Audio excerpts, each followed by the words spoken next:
Hey, good afternoon, Decatur. We're back for our second Talking with Tabs segment.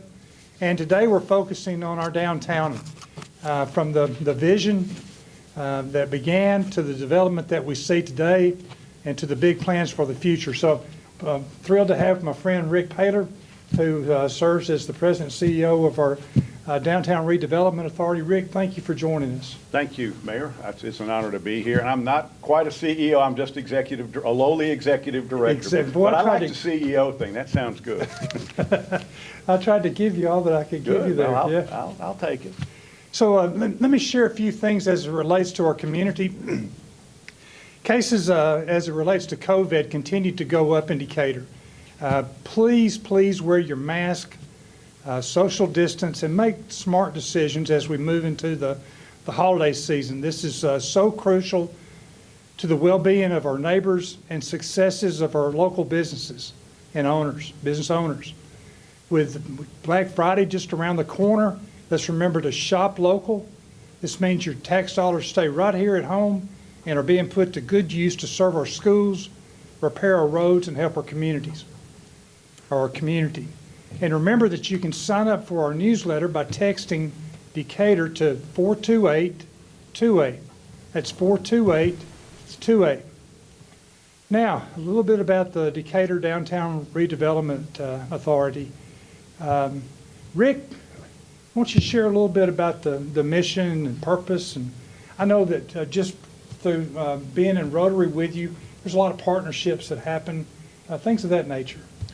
Well, you know, this started a number of years ago when the city and the chamber came together to see what do we need to do to revitalize downtown. We came up with a plan, got a group come in, LDR, and did a thing called Envision Decatur, which is a long-term possibility or program that we got into, but it was focused on downtown and the surrounding entities coming into it. So consequently, that's what got us started. They said that in it, they said we need to have a redevelopment authority to drive it, and that's it. So at the end of the day, we have taken that long plan and we break it down into 5-year increments where we're just beginning, this 2020 is the beginning of our third 5-year strategic plan.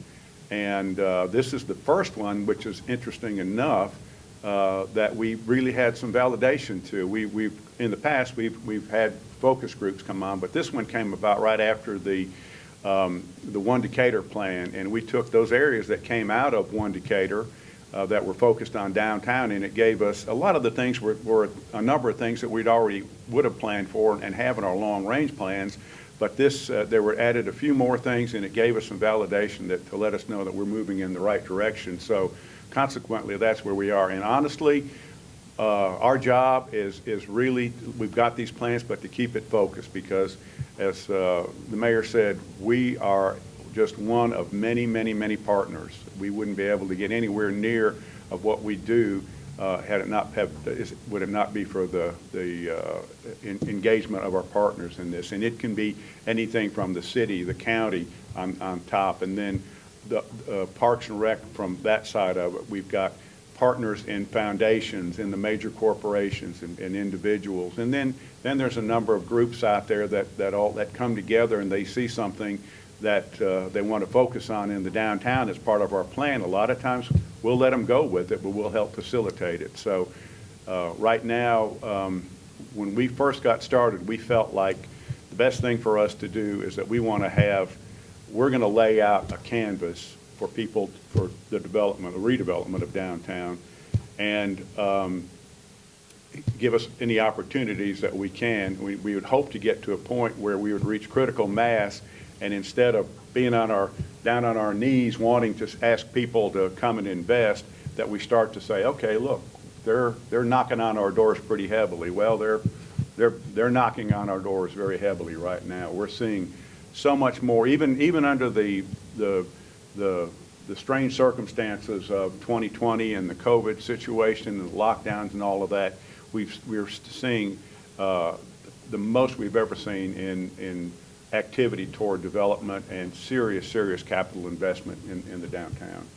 And the occupancy is high as well in the current properties that we have downtown. It is, and we're also seeing a lot of properties being purchased to be redone. One thing that the city administration has done here under Mayor Bowling is to bring in Caroline Swope to head up the preservation, what is that? The Historic Preservation Committee. Committee.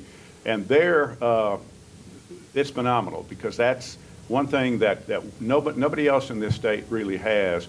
And she has the ability and the understanding and the wherewithal to help businesses come in that want to restore a building and use historic tax credits.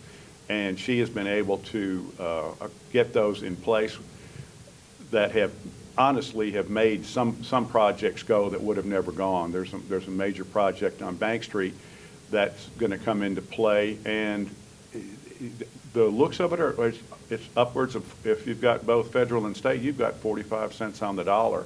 I mean, that's a long way in tax credits, and goes a long way toward a project being successful or not. So we're seeing a lot more on that level, and then a lot of individuals coming in looking at open lots and building from the ground up. So and obviously I think everybody saw the wonderful news yesterday, thanks to the efforts of Senator Orr and the ACE, Alabama Center for the Arts, the new residential dorm project, a $15 million project in the heart of downtown. Could not be, one of the things we've said is that we need student residential to help take that Alabama Center for the Arts to the next level. And so, like I said, we're seeing it. We're seeing people wanting to come in. We've got people coming. I've got cold calls from people outside the state, from Mississippi, from Tennessee, and they're interested in what we'd like to invest. I've got business people. I've got one now. Business people in downtown Huntsville saying we want to open a restaurant or business in downtown Decatur because of what we see and what's there. So, again, it's a lot of partners that make all this happen. So, and, Good. And you are as big a supporter as we could ever ask for. So I think your help over the last 4 years, where we've gotten to work together, and you were instrumental in a number of the successes that we had, but they're not our successes, they're the city's successes, and all of our successes. Mr. Smith said everything, Jimmy Smith Jewelers says it's always about hour. Yeah. It's a team effort in getting things done. So the dorm brings 70 to 100 students downtown with money coming in from their parents to spend, huh? That sounds like it, yeah. That'd be nice. And then, of course, a lot of different names. I guess I knew it as the MSL building whenever I was a child, and I'd go to the Benny Carl show. We call it the Tower Building. Tower, yeah, a lot of different. Mutual savings, there's all, right. Right, so we're going to see development there, and then Yes. come down to the south end of Bank Street, and Steve Armstead is ready to kick off some nice residential buildings. Roughly just catty corner to that. It's right behind that little service station there. That it was a detail shop. 17 units there of really interesting, unique townhomes with rooftop decks. So it's not just, something that it's really needed in this area, is to have this. People always, they ask, if I hear it once, I hear it 100 times, we need some rooftop dining, So we're starting to see a few of that. I've been to a couple of events at the Wells Fargo right. where that was redone. Beautiful. And it's nice to go out on their rooftop, or really out just on the deck there. And that's another example of private businesses coming in and doing something that benefits the public in entirety. So we're very pleased with, again, partners like that. Caroline is amazing. We're thrilled to have her on our team, and the difference that she's making. She is. And she brings a lot of knowledge that we have been missing out on. We need, I've seen some of the photos, and I see you've got a nice, it's more than a brochure, it's a nice little book that shows the before and afters. Well, not much that we can see, and there it is in here to some degree that we've got. If you were even, this is like on such as that. What we did is, this is our because like anything else, for us to be successful, we have, along with our strategic plan, we have a capital campaign, and that's what this is. Of course, it was supposed to have kicked off in January of 2020, or the end of that through January 2020, but we got slowed down. But we're going back, we talked to our partners, and we've gotten very positive approaches to it. So this time, rather than having all this convoluted big packages and things that we give to potential investors, I call them investors, they're partners and investors. They're not people that are just making a donation to something. Their money goes to something that everybody benefits from. So we call that a partnership and an investment. But we did this in a way that that would benefit that, but at the same time, we made it small enough and interesting enough that it's something that we could use for the next 5 years as a promotional piece just to hand out. As a matter of fact, I've just talked to them this week about a second printing on these things. So we're pretty excited about it. Good. Well, we're going to try to get a slide presentation loaded on our YouTube page, and then we can put that and post it on social media for you to see some amazing before and after photos of downtown before the landscaping was done. A lot of the... Yeah. I went down, most of them are stuff that I had shot or we could find when we first got started, and this probably started shooting those in about, around 2008 or so. Effectively, 2010 is when we really kicked off, when all the groundwork we did finally came into play and we could start the kind of economic development that we were pushing for and the changes. And so at the height of the summer, I went out and shot with my good camera the exact same shots of what this looked like 10 years ago, 12 years ago, and even 5 or 6 years ago, and then what it looks like today. And then juxtapose those two together, and it's even as and I've talked to people that have been involved in it over the years, and they say when we see it in that format, we still are really amazed at just how much was accomplished. Like just a parking lot is now the Mellow Mushroom. Right, exactly. Yeah. We had a very open, and now you've got the Mellow Mushroom, Moe's, and then the Shoal Architectural Office in there. So. And then obviously the differences between where the Alabama Center for the Arts is now and what it looked like before. These are dramatic. And then the Cook Museum also, very, very dramatic changes. And consequently, we looked at, and what we have tracked, and this is just basic tracking, we have looked at upwards of $85 million in capital investments in the downtown, just by virtue of what has changed in those few years. That's a fair, and those are conservative dollars. That doesn't take into any consideration if we're doing multipliers, which you normally do. You can take a multiplier and say, how much does it honestly benefit out in the end? These are pure dollars spent to do pure buildings and businesses. Obviously with the ACA and the Cook Museum, those are pretty substantial investments in and among themselves. And now with even just right off the bat, one more with the dorm coming in, another $15 million right there. Here we are. We're at pushing $100 million. So we're excited about that. It's worth being excited about. Thank you for your leadership. Thank you for your leadership. Well,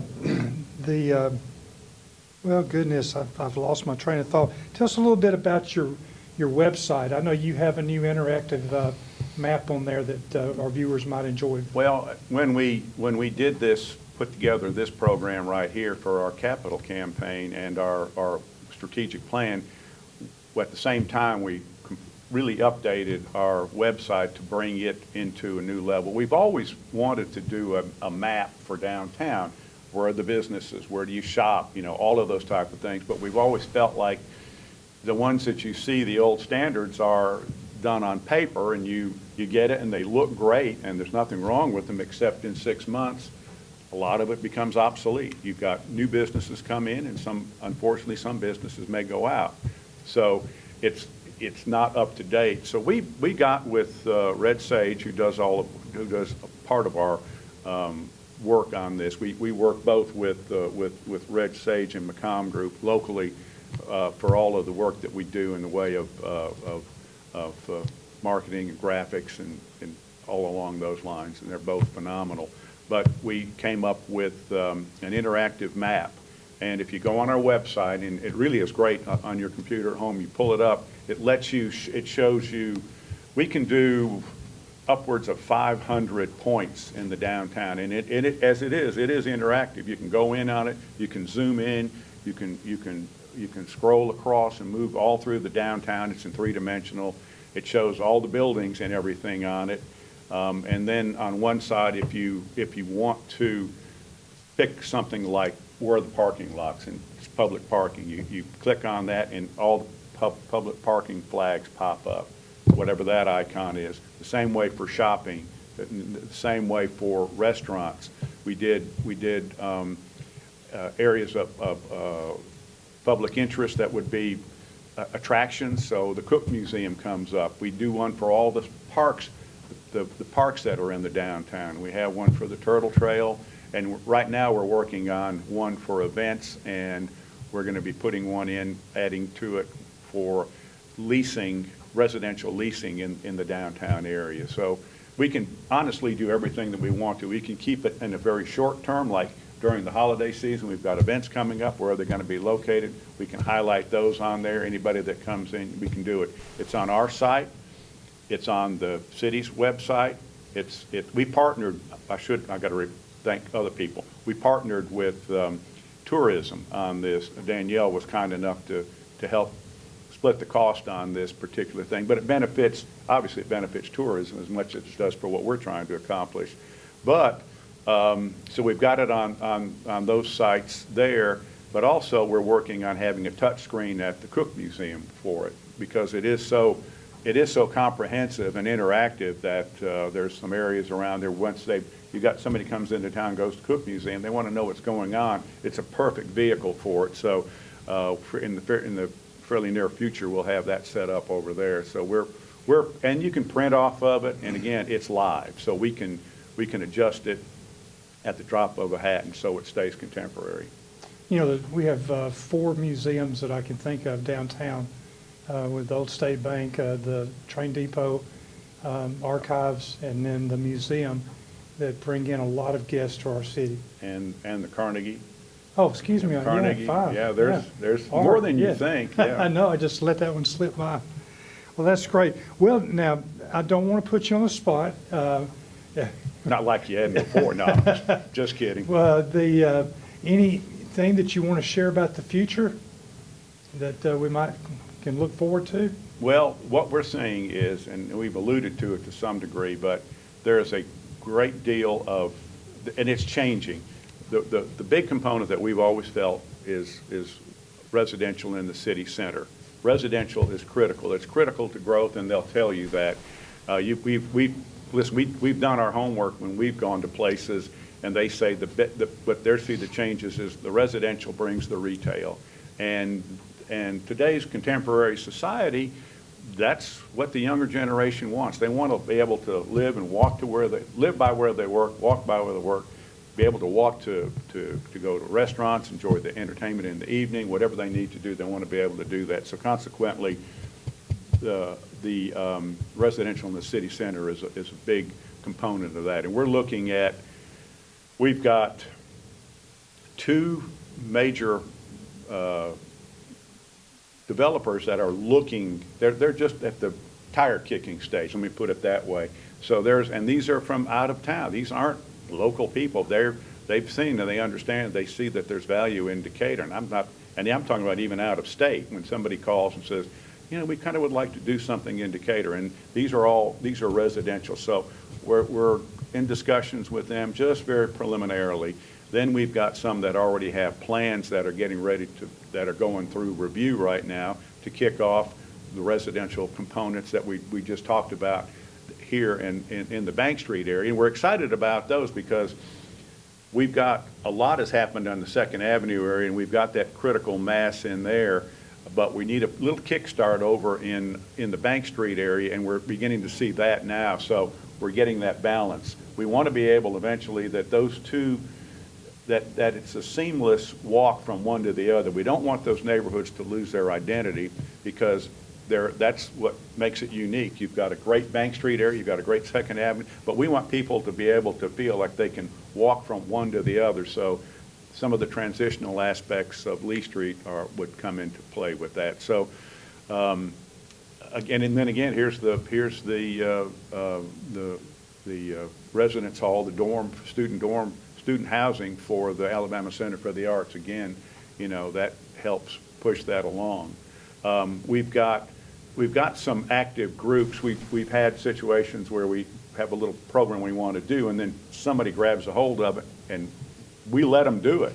I mean, if we've done our job correctly, we can't do everything, but if we've set the table in such a way that people find something they want to do and get excited about it, then you see movement in it. And there's one right now that's the entire riverfront. That's one of the very, very first things that we had wanted to have, but obviously it's a very, very big project and a many-year project, but we've got a group that's fired up about it, so we're looking at how do we maximize the use of our riverfront.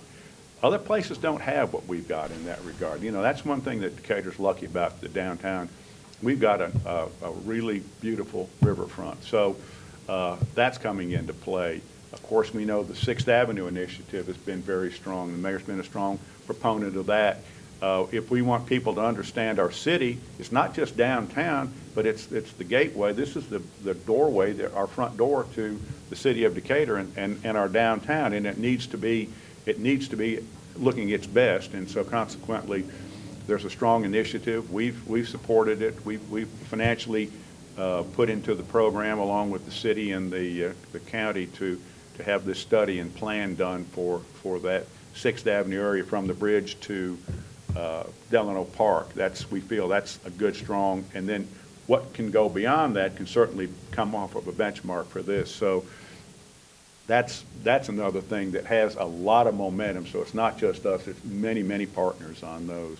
So we're exceedingly excited about that particular part of things. So on both projects, the Riverfront project and the Sixth Avenue Corridor project has a lot of citizen volunteers that give a lot of their time to those projects, and that's just the people in Decatur that we have that goes back to what you were talking about earlier.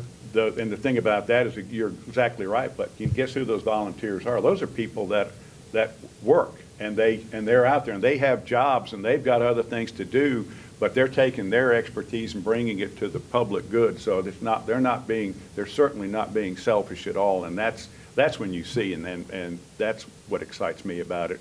We've got a couple of minor projects that we're doing. We've got a little area on the Sixth Avenue where we were able to get some funding through the state to do a little bit of landscaping by the bridge. You'll see that hopefully fairly soon, dressing up that one island there just as a beginning point. We were able to get the old Express Oil property deeded to us, and so consequently we've got some funding help on that. The city and the county have helped on that.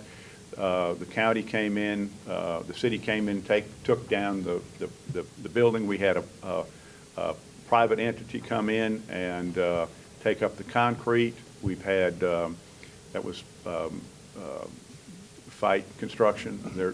Again, that's a local entity that certainly gives back to the community in a great way. They're strong individual builders. So consequently, we've got that. The county has donated the soil for us on it. The city's helped us spread it. So it's a partnership that'll benefit everybody on that. And right now, we're just going to have it as a nice green space. So we've taken down this is part of that Sixth Avenue aspect. So we're pretty excited about that we can do this. And we're not, I wouldn't say that it's going to be a park, but we're going to have a green space. And I don't know what happens in 10 years.